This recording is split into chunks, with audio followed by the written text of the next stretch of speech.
Hello, welcome to Gardener's World on a beautiful, bright, frosty morning here at Longmeadow. These spring frosts can catch some early flowering plants unawares, but they make this gardener's heart sing. You suddenly feel full of life, full of light and full of energy. And there's quite a lot to do in the garden. Now, I've just cleared this bed of kale. I sowed it last March. We started picking it when the leaves were young in May, and we've been eating it ever since. So a whole year has passed. You can see if I pick up a stalk that just a little sprouty bit at the top, but all the way up these leaves came through. And the great thing about this kale, which is Cavolo Nero, black Tuscan kale, is that it's sweet, it cooks like spinach, you can use it in soups and stews, it makes fantastic pasta sauce. Time now for it to go to the compost heap, and I can clear that bed. Now, in today's programme, as well as working here in the vegetable garden, I'm planting an Amelanchier. I'll be working in the Jewel garden and sowing some vegetable seeds ready for planting out when the ground warms up. Right, this can be shredded. This week, in his last of 3 films looking at the garden tree, Joe is learning how best to prune them. Oh, yeah. That makes a big difference, actually. And to show us houseplants as we've never seen them before, Nick Bailey goes to the Barbican to visit a conservatory of giants. This has got to be the classic icon of 70s interiors, the Swiss cheese plant. Here you can see the specimen is probably 25 metres tall. And last summer we visited a garden in Oxfordshire that is crammed with clematis. Like most people, what attracted me to clematis was the large flowers. But the more you grow them, the more you come to realise it's the small flowers that are more beautiful and so much more diverse.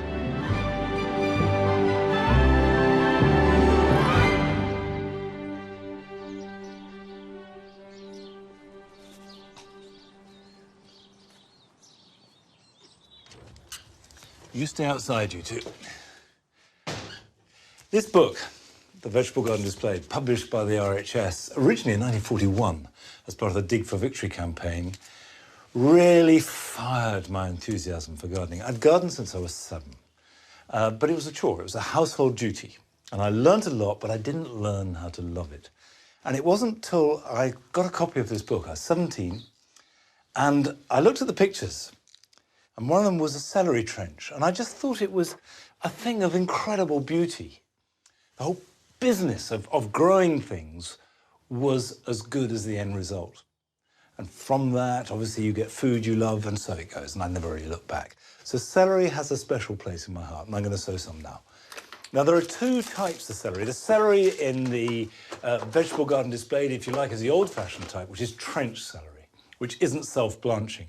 And I will grow that. But today, I'm going to grow some self-blanching celery. And that can be grown on level ground. You sow it in a block or a grid, and you can harvest it from September onwards. I've got some seed compost, and I'm going to sow a variety called Tall Utah. Celery seeds are tiny, and the seedlings, when they emerge, are tiny too. And I will then prick them out into plugs and grow them on. Now, what I'm going to do is press them into the compost, like that. And that's to stop them moving around when I water them. Water them lightly, and importantly, put them somewhere warm. Celery needs heat to germinate. Start them now, grow them on, prick them out, harden them off, and they'll be ready to plant outside round about early May.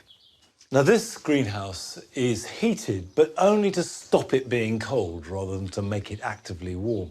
One of the things that surprised me this year is that the amaryllis have loved it. There is something about coming to a greenhouse on a grey, wet day and finding plants that are exotic and lift your spirits. But if you don't have your own, you can go and visit other people's.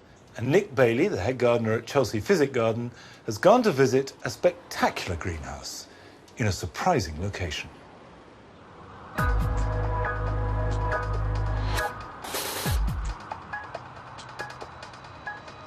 This is a stark place, full of concrete. It's brutalist architecture at its best, or its worst, depending on your opinion.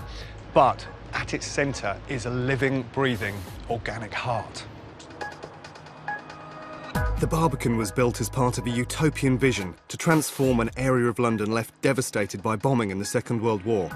On the outside, it's a harsh-looking vision, but hidden within is something unexpected and very special.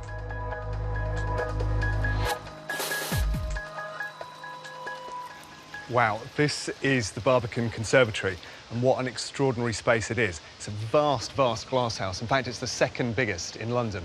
And we're totally surrounded by concrete and buildings and city and noise. And then suddenly you step into this amazing green space.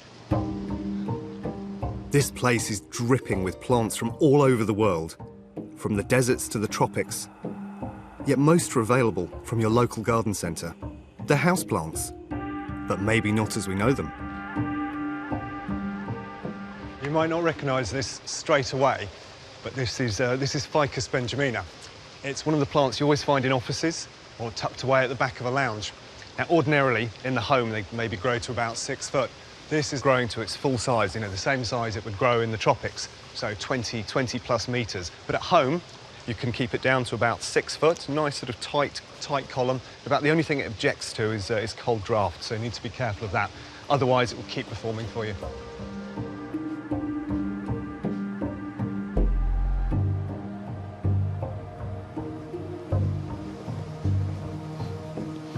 This has got to be one of the houseplants that virtually everybody knows.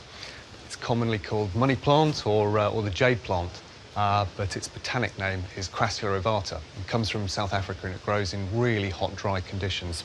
So if you want to grow it well at home, go for a really sort of hot, sunny windowsill. I absolutely love it there. Small windowsill plants are fairly unlikely to flower, but once they get to sort of above about 2 foot or so, I mean, this one's at 6 foot already, they'll start to produce these flowers. And what's really nice is they come in the low season, so during winter and early spring, when things are a bit sad in the garden, this is looking amazing on the windowsill.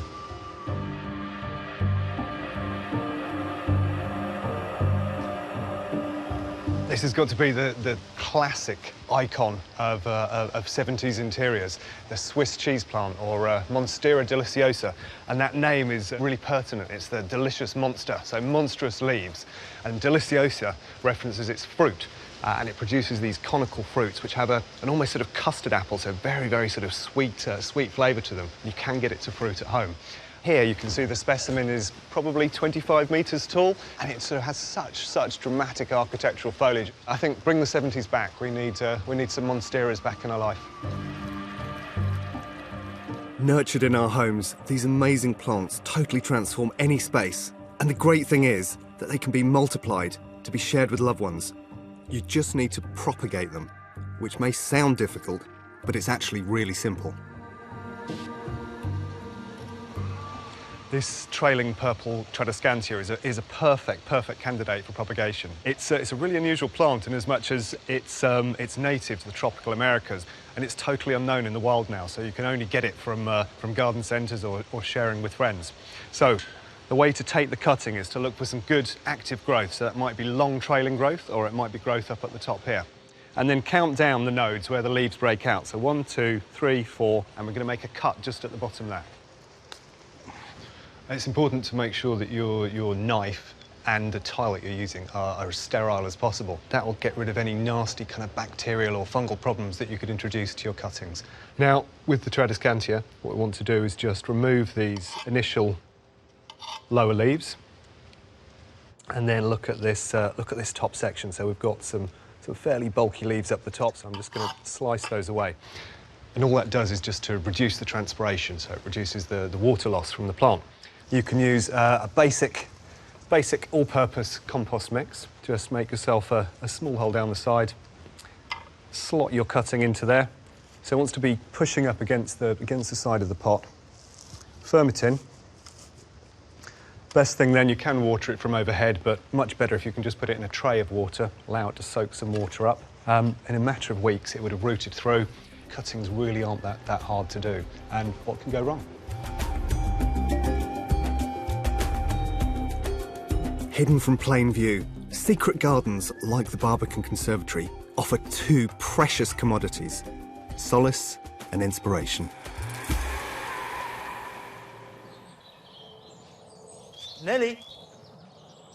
And if you'd like to visit the Barbican Conservatory, look on our website for opening hours. I long ago learnt to live with the fact there are a whole range of plants that just will not grow outside here at Longmeadow. However, I've got a plant here that should be very happy here. And it's a shrub.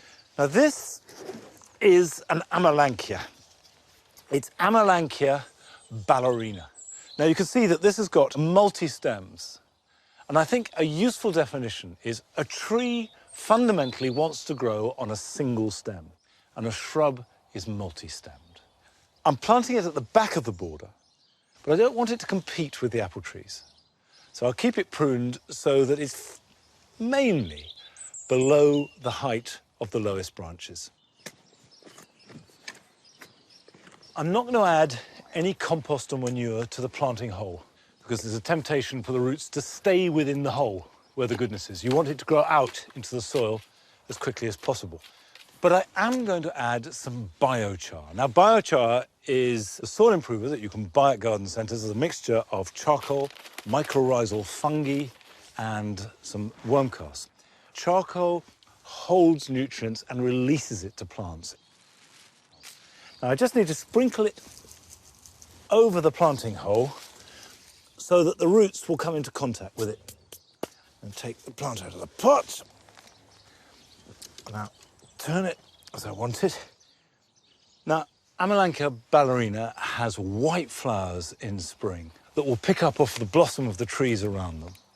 And the foliage has really good autumn colour, so lots going for it. It's going to add lots to the border, and above all, the structure. And I want to be able to see the shape of the stem, so I can prune it accordingly as it grows.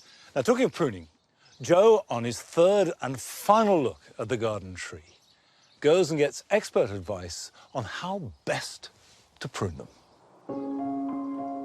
Trees are nature's great survivors. Left to their own devices, they'll grow happily for many years. But in your garden, trees often need pruning. So when do they need a snip or more drastic surgery? One man in the know is arboriculturalist Jamie Saunders. Wow, these are beautiful trees, aren't they? A huge line of these copper beech. Yeah. So what's going on? What are you doing to them? We're crown thinning the trees by about 20%. So that's going to remove approximately 1/5 of the branches, the secondary branches, to allow more light to come through to the house and the gardens below, to reduce wind resistance so that they suffer less damage in winter storms. They're very, very dense. They haven't been pruned for about 20 years, apparently. Trees don't get pruned in nature, so why do we need to prune them in a garden situation? It's different because you have to maintain a safe environment if you're going to be living in and around these trees. You might have underplanting that needs some more light and nutrients, so you have to balance the needs of both. Larger trees may be protected by the local council, so it's worth consulting a tree surgeon to check what you can do. But you don't always need to call in an expert for tree work. There's pruning you can do on your own to ensure your trees fulfil their potential. Oh, now this is much more a manageable size for the average gardener. How old do you reckon this tree might be? Probably 5-6 years old in total and probably been in the ground about 2 years now. OK, but there's lots that we can do now to make sure that this grows into a really good shape. Absolutely, it should be done now. It's like the ideal time to do it, to just open up and give it a good structure. I think we'll take off these lowest three here, actually. OK. And that one? And that one as well on that side. Do you want to do that one? Yeah, sure. These cuts create a good, clean trunk with an even and balanced crown of branches above it. Right, what's happening in here? It's quite congested in the middle of the tree, isn't it? It is there, and you've got this 1, 2, and 3 branches all growing in the same direction there, too close together really, so it's just a case of spacing those out. And I would suggest it's this centre one that goes here because it will get rid of this slightly crossing branch we've got here anyway. So I'll just lean in there and take that one out now.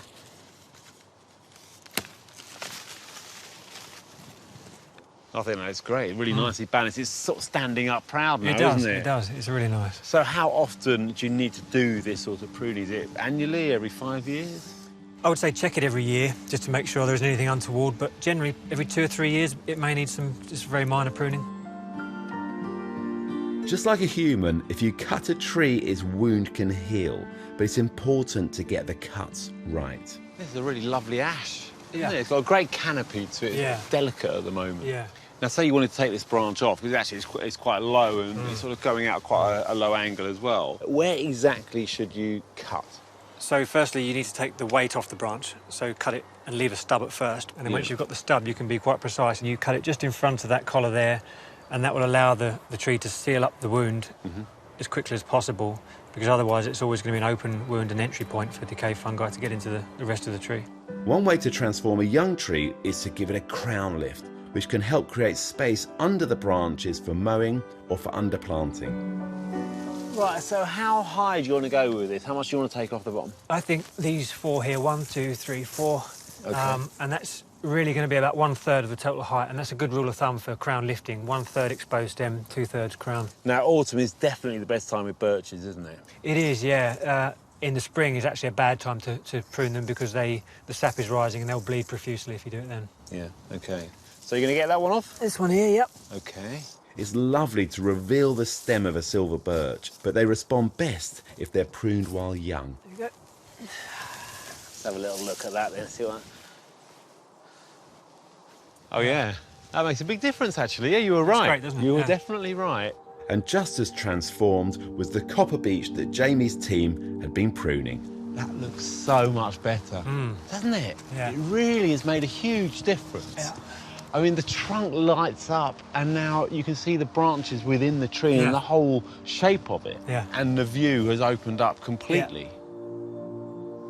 Don't be afraid to prune your trees. Obviously, if they're this big, you've got to call the experts in. But smaller trees in your garden, you can get your secateurs out, your pruning saw out, and you can shape their future.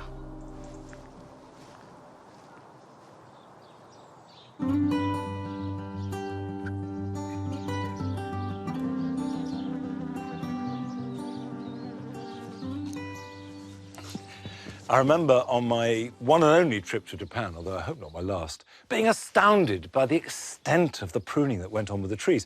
I never once in 2 weeks saw a tree in a park, a street, let alone a garden, that wasn't pruned to the point of manicuring. It was a real insight into what you can do, if you want to, with almost any kind of tree. Now, far from trees, I want to sow some climbers, some annual climbers. Most of us grow sweet peas, which work very well, but these are tender. So if I sow them now, I won't be able to plant them outside till after the last frost, which here is round about early to mid-May. And I've got some cobea here, cobea scandens, which won't even start flowering till late summer. Last time I grew them, which was 2 years ago, the flowers appeared in September. But they were fantastic, and they went on flowering until the first frosts, which were November. You need to sow the seed now into pots. So I've got purple here, which I will grow, again, probably in a pot in the jewel garden. And the seeds are fairly large, and I'm going to grow 2 to a pot. So just push them in on their side. Whichever seedling grows strongest, I'll leave and then take out the other. And I probably plant 3 or 4 plants to a large pot. I'm using a seed compost, but they are going to be in the pot for quite a long time, so you may want to enrich it a bit. A general purpose compost will actually do fine. Cobea likes rich soil, plenty of moisture, good drainage, but they are greedy, hungry feeders, and they respond to warmth. So when you position them, put them somewhere sunny and sheltered. I'll water those, put them somewhere warm, and I won't plant these out until early June. Now, these will climb and do their stuff just for a relatively short season, but of course, we grow clematis and expect them to reappear year after year, and most of us have some in our gardens and really enjoy them.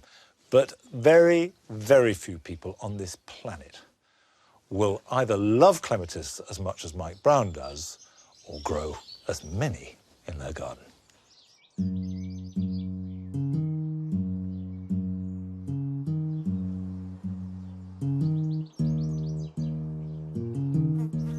I was in the RAF for 30 years, and 67 was when we bought our first house. And I remember going straight out and buying Jackmanii, which I still grow because it's a wonderful clematis. And then slowly, as we moved around, I gradually increased. But until about 15, 20 years ago, I never got above 40. But now, I don't know, 300 or 400, I suppose.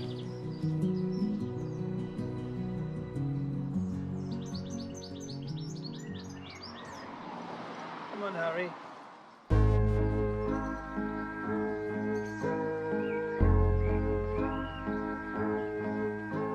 Like most people, what attracted me to clematis were the large flowers, because they are so showy.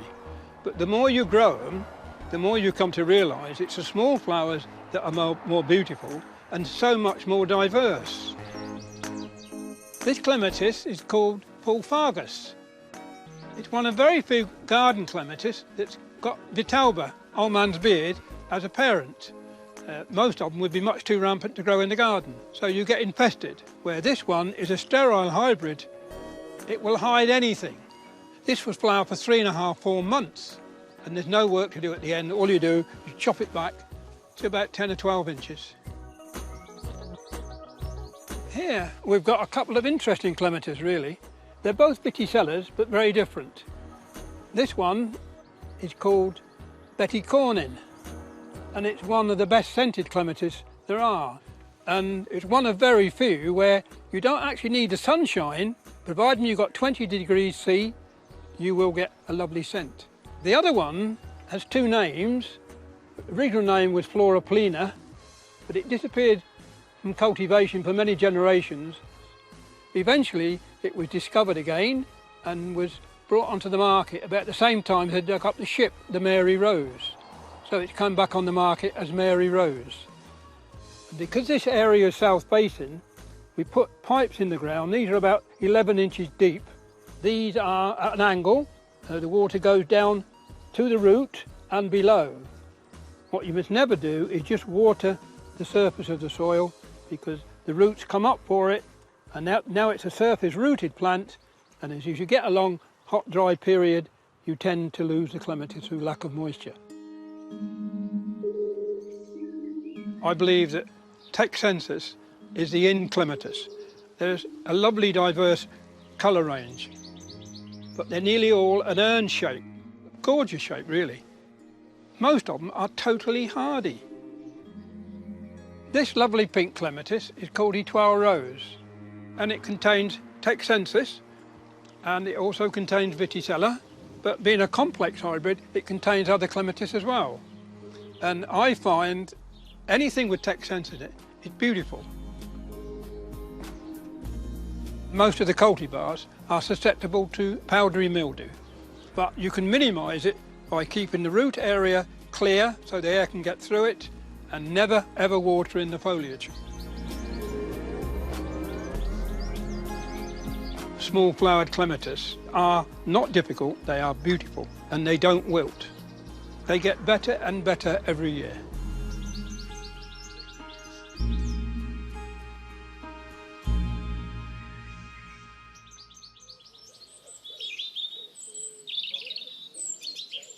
Well, I absolutely agree with Mike that the late flowering clematis are my favourites, because they may start a little bit late, but they go on flowering well into winter. I haven't got any clematis here in the grass borders. Cut them back, so now they need a little bit of weeding and mulching. But we found two treasures in here. One over there has now walked away, but the other is still here. It's a hedgehog, hibernating. Now, I don't know if you can see, I don't want to disturb it. Oh, I'm sorry, old chap, I'm sorry, just breathe. It's found a little nesting place tucked up against a Calamagrostis that's there, pulled leaves around it, and that is secure and safe. Now, it's really important that we look after our hedgehogs in gardens, because they are disappearing tragically fast from the countryside. So gardens are becoming their most important habitat, and they are the gardener's friend, because hedgehogs devour slugs, and all of us suffer from slugs and snails. In fact, you can find a list of what we suffer most from the RHS. Today, they've published a list of the top 10 inquiries of the last year of pests and diseases. Now, top actually was the caterpillar, the box caterpillar, rather than slugs and snails. And my guess is that's because it was a new problem. People didn't know what to do about it. But you've got slugs and snails coming second, then you've got aphids, and the usual list of stuff. But you can go to their website and you can see it. But what I would say is high tech is not the answer. If you want to make your garden healthy, a pile of leaves, sticks, dry grasses, this time of year is great because you're clearing back winter stuff. Make a pile in the corner of the garden. That is brilliant at harbouring predators. They could range to be as big as a hedgehog, it could be as small as an insect. But that will keep your garden healthy as much as anything else you can do. Come on, Nigel.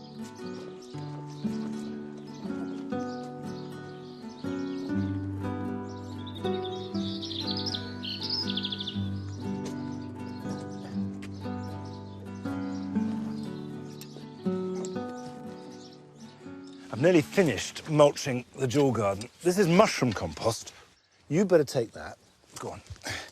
And it works really well on our heavy clay because it breaks the soil down. You can use anything, really, that is going to work into the soil. Mushroom compost, well-rotted manure, garden compost, bark. They all do the same sort of job. When you're mulching, it really matters that you put it on thickly, at least 2 inches. And if you've got more, you can go up to 4 or 5 inches even. And it's going to do 3 things. The first is it will suppress weeds. It'll stop annual weeds germinating, and perennial weeds will be weaker as they grow through and easier to weed. The second is it will keep moisture in the ground. And finally, not least, it improves the soil structure. So I'd say really almost of anything else that you can do in the garden, mulching is probably the most important, certainly in spring. Now, I suspect those of you who haven't yet mulched your gardens were bound to be doing it this weekend, but here are some other things you can do as well. If you get perennial weeds like bindweed or couch grass into a border, it can be really difficult to eradicate, especially if they're growing in amongst your plants. It's almost impossible to get them out. However, it is worth trying by lifting the plant, removing what weeds you can see and as much soil as you can, and then washing the roots clear of all dirt. That way you can really see what is weed root and what is plant root. And then when you feel you've removed every scrap of weed, you can replant the herbaceous perennial. If you haven't done so already, it's time to prune climbing roses. Tie in any structural growth so it's good and horizontal, and from these grow the upright side shoots. Reduce them back to a bud or two. This will stimulate new growth, and it's that new growth that will carry this year's display.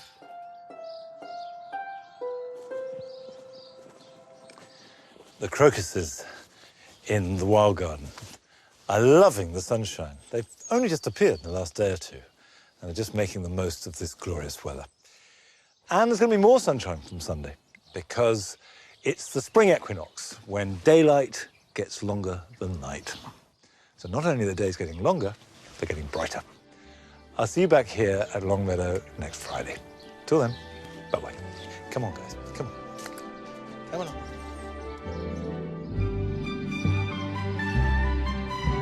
Is rural development with wind farms and solar parks just a blot on the landscape in our land of hope and glory?